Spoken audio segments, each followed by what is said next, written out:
चलो, previous class में laws of motion में पुलिस वाले प्रॉब्लम हुए थे। ठीक, वर्टिकल हॉरिजॉन्टल मोशन में एक्सेलरेशन और टेंशन ये फाइंड किया था। ठीक है, अब आज हम लोग इंक्लाइन सरफेस का देखेंगे। उसमें सिंपली हम लोगों ने कनेक्टेड स्ट्रिंग्स का देखा था। यहाँ पर मास कनेक्टेड विद स्ट्रिंग, वही टॉपिक चल रहा है। अब ये इंक्लाइन सरफेस है। इस इंक्लाइन सरफेस पे ये ब्लॉक स्लाइड कर रहा है। अब यहां पर हम लोगों को इसका एक्सेलरेशन, टेंशन का वैल्यू फाइंड करना है। फिर कितना थ्रस्ट इस पुली पर एग्जर्ट होगा, ये सारी चीजें। तो इसका बेसिक कॉन्सेप्ट ये है कि यदि कोई भी ऑब्जेक्ट एक इंक्लाइन सरफेस पे है तो कौन कौन सा फोर्स एक्ट करता है। मान लो यहां पर कोई बॉडी है, तो सबसे पहला इसका वेट वर्टिकली डाउनवर्ड लगता है, क्योंकि एक्सेलरेशन ड्यू टू ग्रेविटी का direction directed towards the centre of the earth. इसका वेट का डायरेक्शन आप सबसे पहले बना लें। अब इसका इंक्लिनेशन थीटा दे रखा है, ये थीटा एंगल फॉर्म कर दे। जब इस सरफेस पर ये ब्लॉक ऐसे अलाइन है या प्लेस है, तो फ्लोर भी इसके ऊपर एक फोर्स एक्सर्ट करता है, जिसको हम लोग नॉर्मल कहते हैं। ये प्रीवियस क्लास से पढ़ा रखा है। नॉर्मल इस सरफेस के ऊपर परपेंडिकुलर होता है, तो इस सरफेस पे एक नॉर्मल ऐसे लगा देंगे। अब यहां पर गौर से देखिए, 90 डिग्री बना, ये एंगल 90 माइनस थीटा बना। तो जब नॉर्मल के लाइन को हम एक्सटेंड कर दें, तो ये एंगल हमारा कितना बन जाएगा? ये 90 है, ये 90 माइनस थीटा, तो ये एंगल थीटा बन जाएगा, क्योंकि ये लाइन और ये लाइन एक दूसरे के परपेंडिकुलर है। तो ये क्या बना? 90 माइनस थीटा, तो ये थीटा होगा, तभी नहीं ये दोनों एक दूसरे के परपेंडिकुलरली होगा। अब हम लोग बेसिकली ये पढ़े हैं कि जैसे कोई भी, मान लो एक वेक्टर u है, एंगल थीटा फॉर्म कर रहा है, तो इसके कंपोनेंट थीटा के अलोंग कॉस होते हैं, और थीटा या कॉस के परपेंडिकुलर साइन होता है। इसका मतलब इस mg का एक कंपोनेंट इधर क्या बनेगा?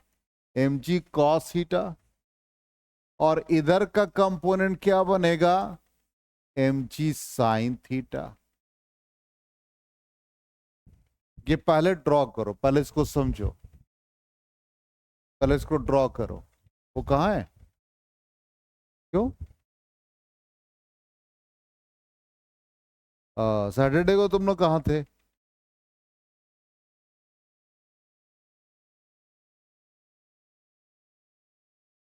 तो मैसेज भी नहीं किया।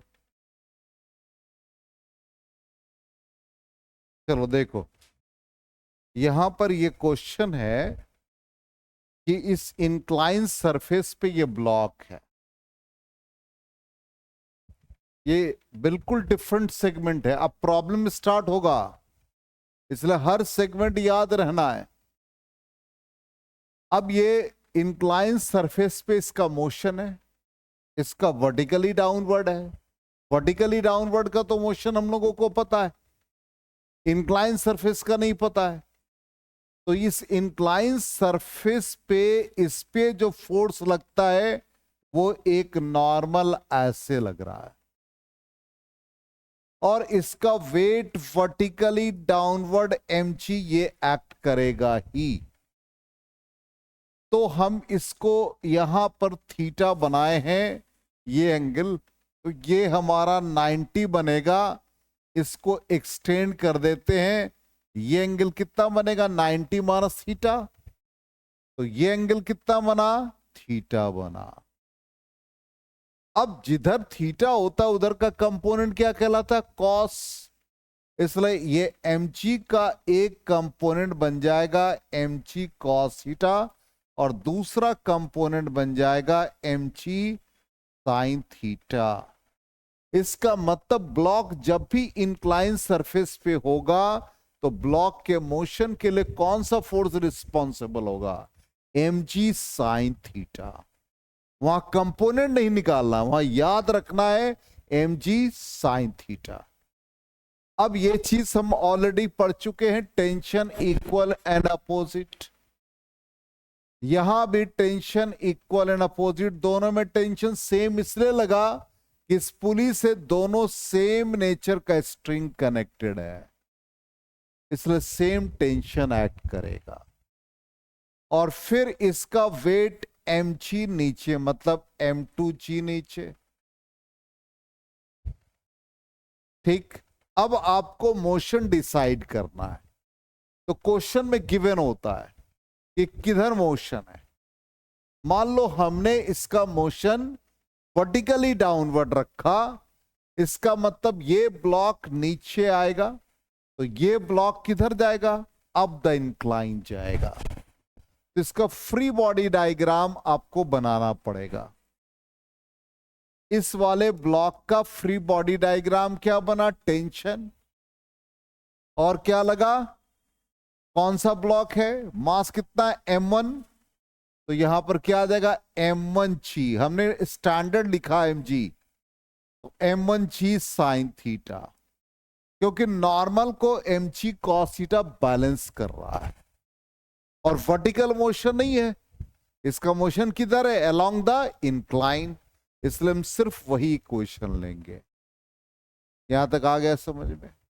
अब इस वाले का बताओ क्या होगा? फ्री बॉडी डायग्राम, इसका टेंशन T और इधर क्या लगा? m2g। अब इसका मोशन यदि आप अप ले रहे हो तो इसका मोशन, या अप द इंक्लाइन तो इसका मोशन वर्टिकली डाउनवर्ड। अब इसका इक्वेशन बताओ, क्या हमने बताया था? अप्लाइड फोर्स कौन? T minus m1g sin theta is equal to mass into acceleration. अब इसका मोशन वर्टिकली डाउनवर्ड, इसका इक्वेशन बताओ। m2g माइनस टेंशन बराबर m2 इंटू ए। अब दोनों को ऐड कर दो, t और t कैंसिल हो गया, तो m2g minus m1g sin theta, दोनों को ऐड कर दें तो m1 plus m2 into A. Then a is equal to क्या बनेगा? ये m2g minus m1g sin theta divided by m1 plus m2।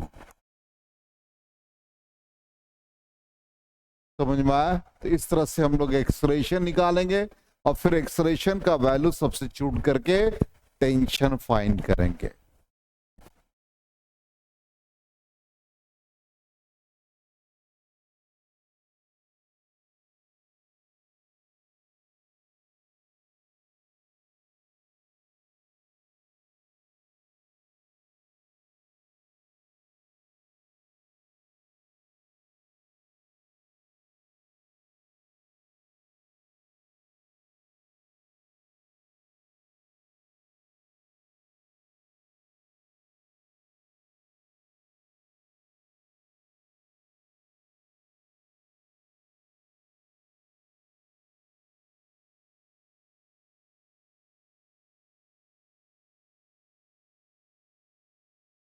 हो गया? आगे बढ़े। अब यहां एक्सेलरेशन का वैल्यू निकल गया, अब वैल्यू सब्स्टिट्यूट करो इक्वेशन, इस वाले इक्वेशन में या किसी में भी, और टेंशन का वैल्यू निकालो। देखो जल्दी करो, ये सब काम आप लोगों का है, ये काम मेरा नहीं है। वैल्यू सब्स्टिट्यूट करके निकालो।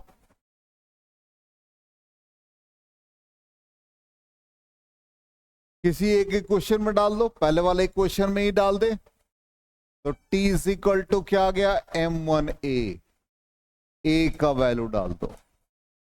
m2g minus m1g sine theta divide by m1 plus m2। ये आ गया m1a और ये राइट साइड चला गया तो प्लस m1g साइन थीटा। अब एलसीएम ले लो, m1 प्लस m2, इसको इससे मल्टीप्लाई करो तो ये आ गया m1 m2g minus m1 square g sign theta plus m1 square g sign theta plus m1 m2g sine theta. m1 square g sine theta cancel हो गया एक दूसरे से और यहां पर m1 m2 कॉमन हो गया, 1 plus sine theta divide by m1 plus m2 into ये g आ जाएगा।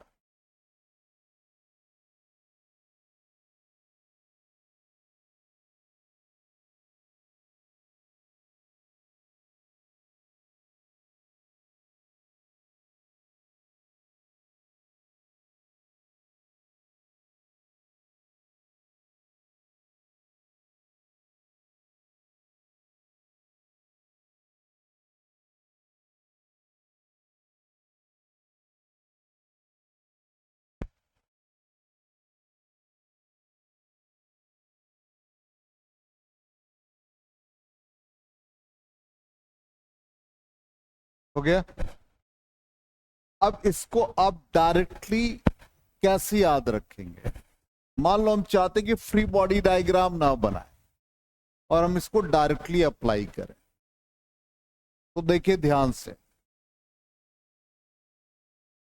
किसका मोशन किधर है हमने इरेज कर दिया, नहीं तो आपको लगता कि मैनिपुलेशन है। अब देखो डायरेक्टली कैसे लिखते हैं, इसका मोशन वर्टिकली डाउनवर्ड, इसके लिए along the incline m1g sine theta. अब यहां पर एक्सेलरेशन, ये सिस्टम नीचे आ रहा है, ये ऊपर जा रहा है। ऑब्जर्वर आप इधर हैं, आपके टुवर्ड्स m2g आ रहा है, इसलिए यहां पर m2g या m2 लिख देंगे, g कॉमन ले लेंगे, माइनस ये सिस्टम ऊपर जा रहा है अप द इंक्लाइन, तो माइनस हो गया m1, ये हमसे दूर जा रहा है एक तरफ से, इसका g हटा दीजिए, क्या बचा m1 sine theta divide by total mass into g। देखो है आंसर।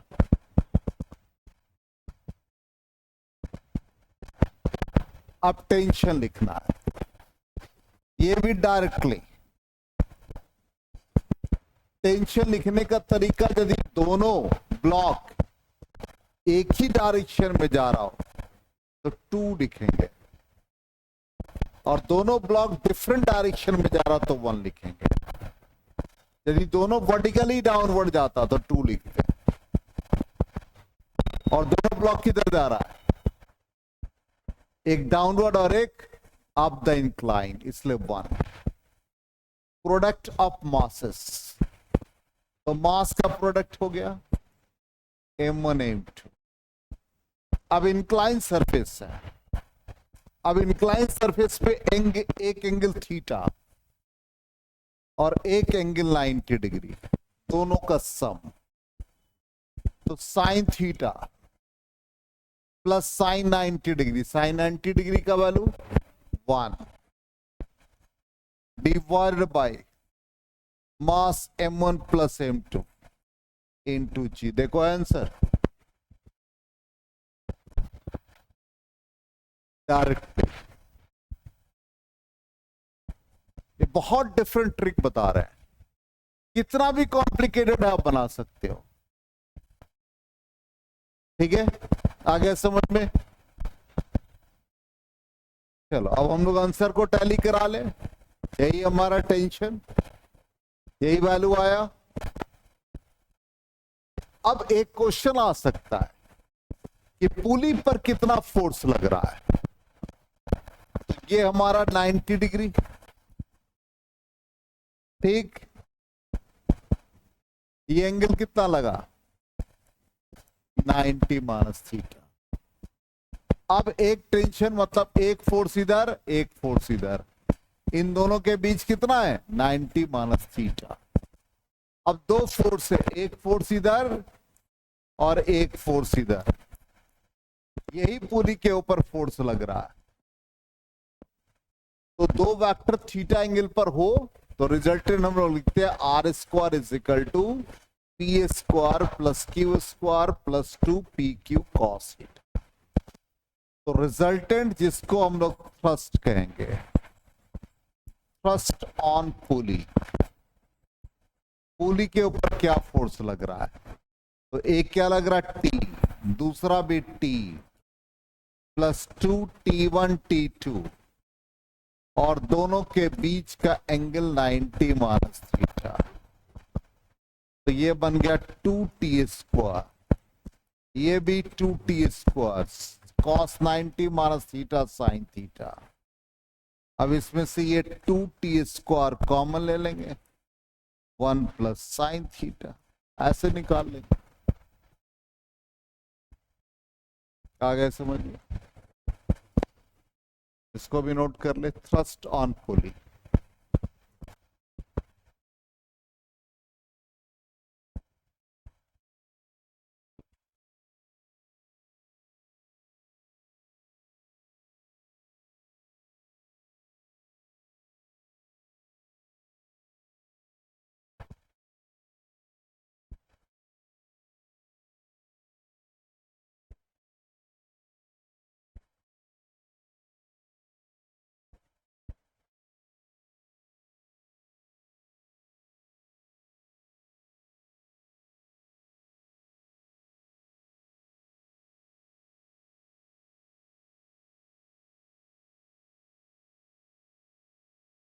हो गया?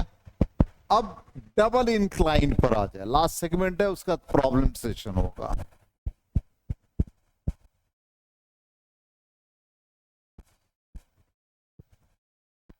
नेक्स्ट सेगमेंट में आ जाओ, डबल इंक्लाइन। अब देखो कैसे कैसे फोर्स लगेगा, सीख चुके हो। इस पुली से सेम स्ट्रिंग अटैच है, इसलिए टेंशन दोनों में इक्वल एंड अपोजिट। नॉर्मल वगैरह ड्रॉ करने की जरूरत नहीं है, हमने क्या रखा? मोशन किधर है? Along the incline. तो नॉर्मल को इसका जी कॉस थीटा बैलेंस करेगा। अलोंग द इंक्लाइन क्या बना? कितना एंगल है? अल्फा। तो m1 जी, इधर क्या बना इसका? m2 जी साइन बीटा। ठीक, इसका मोशन इधर और इसका मोशन ऐसे ले लो। अब इक्वेशन m2 जी क्या होगा? Sign beta, tension m2 into 8, इसका motion up the incline t minus m1 G sine alpha m1 into 8।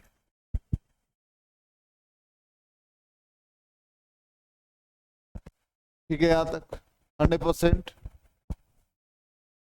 अब बार बार कह रहे हैं हमको डायरेक्टली याद रखना, टाइम कम रहता है एंट्रेंस में। अब एक्सेलरेशन बोलो, क्या बताया? कौन सा किधर जा रहा है? किसका मोशन ले रहे हो? इसका ले रहे हो, तो ये m2 साइन बीटा माइनस इसका क्या है, इसका मोशन हमारे टुवर्ड्स, तो ये हमसे दूर, इसलिए minus m1 sine alpha into G divide by m1 plus m2। अब टेंशन देखो ध्यान से, कैसे लिख रहे हैं टेंशन, दोनों का मोशन अलग अलग, ऊपर 1, मास का प्रोडक्ट तो m1 m2, ठीक।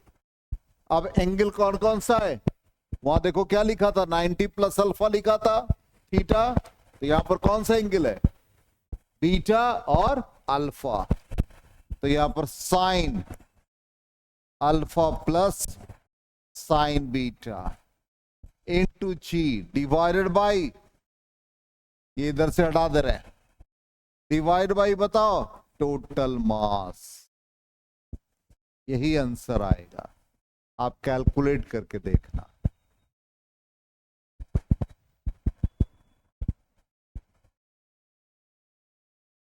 आगे समझ में क्लियर, तो जितना सेगमेंट था सारा पढ़ा दिया। अब इसके क्वेश्चन कैसे बनेंगे, तो हम जितने भी क्वेश्चन डील करने जा रहे हैं वो सारा एससीबी का क्वेश्चन है, मतलब जो भी लॉज ऑफ मोशन के प्रॉब्लम है एससीबी एससी वर्मा से बेहतर किसी बुक में नहीं है। हम बुक सामने नहीं कैरी कराते, इसमें क्वेश्चन डाला हुआ है, उसको आपको एडिशनल एफर्ट करना, वही क्वेश्चन कर रहे हैं जो हमारे लिए। अब बहुत सारा क्वेश्चन डायरेक्ट फॉर्मूला पर बेस्ड है, तो उसमें समय हम लोगों को बर्बाद नहीं करना, हम लोग को जो क्वेश्चंस करना है जो इफेक्टिव है वही करेंगे। अब देख लो इसका आंसर टैली कराओ, यही है टेंशन, देखो ए का वैल्यू यही आया,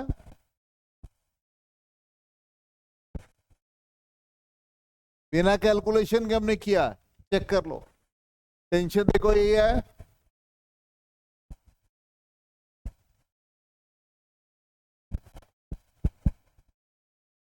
कंफर्म,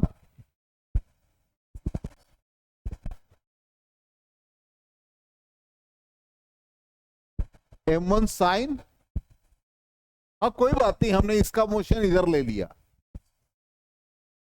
हमने इसमें जो आंसर है उसमें इसका मोशन इधर लिया, हमने अभी क्या किया उधर ले लिया, वो तो अल्फा बीटा में जो एंगल ज्यादा होगा उसके अकॉर्डिंग लेंगे। आगे समझ में, चलो अब देखो प्रैक्टिस क्वेश्चंस, वाला क्वेश्चन देखो क्या कहता है, a block of mass 0.2 kg is suspended from the ceiling by light string. A second block of mass 0.3 kg is suspended from the first block to run another string. Find the tensions in the two strings और G का value 10 metre पर second square use करना है, ठीक है। अब देखो question के अकॉर्डिंग एक सेलिंग से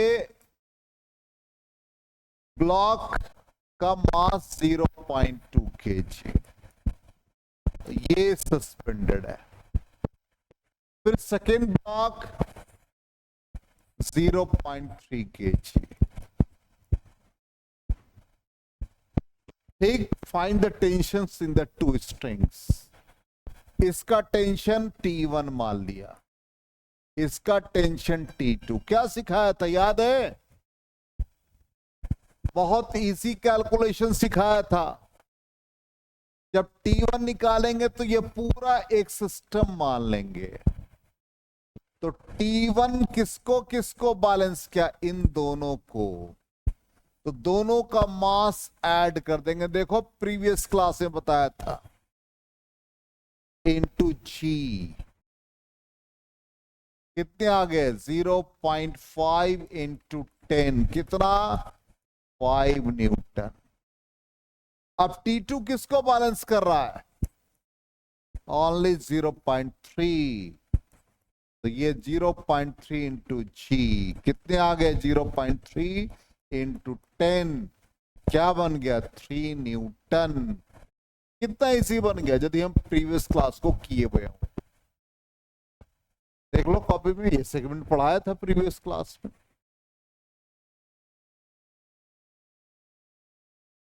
इसलिए कल हमने इसका पीडीएफ भेज दिया, तुमको नहीं भेजा था, तुमको भेज दे रहा है अभी।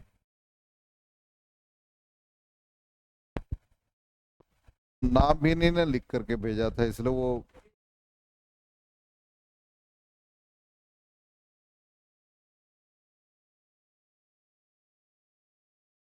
नाम कहाँ लिखा हुआ है।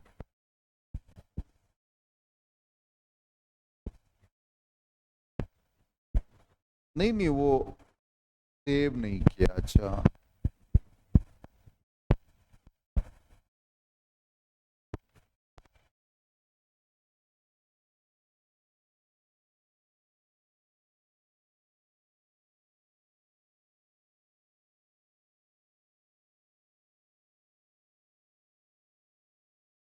$7070999245।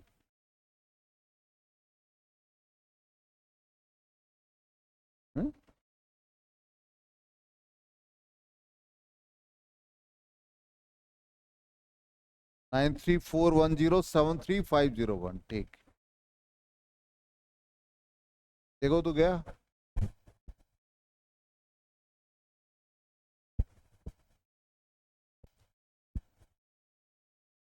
ठीक है, चलो, आया समझ में। तो कुछ क्वेश्चन हम लोग होमवर्क में देंगे, होमवर्क में ही रहेगा। देखो इसका answer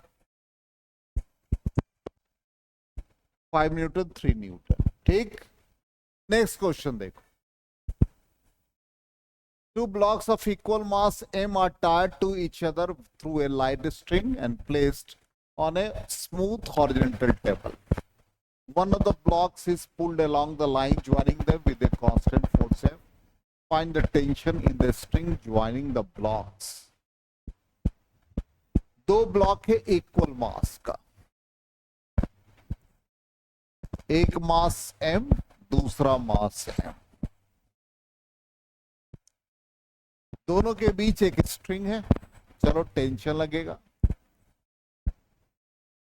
One of the blocks is pulled along the line joining them with a constant force F. किसी एक पर फोर्स F लगा।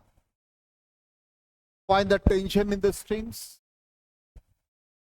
पहले एक्सलेशन निकाल लो। मान लो एक्सलेशन पूछता तो एक्सलेशन कैसे निकलेगा? Force by total mass. तो टोटल मास कितना? m plus m। बताया था, याद है? अब टेंशन निकालने के लिए सिर्फ ये ब्लॉक है, तो T इज इक्वल टू जो ब्लॉक है उसको नोमेटर में लिखेंगे, डिवाइड बाय दोनों ब्लॉक का मास। ये सब पढ़ा दिया, नहीं तो प्रीवियस क्लास का वीडियो देख लोगे। इनटू अप्लाइड फोर्स, क्या क्या ये F बाई 2 आ जाएगा सीधा आंसर।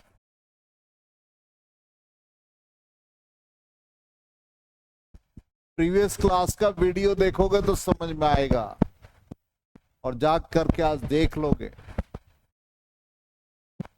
सारे क्वेश्चन बन जाएंगे। 1 मिनट से ज्यादा किसी क्वेश्चन में नहीं लगेगा।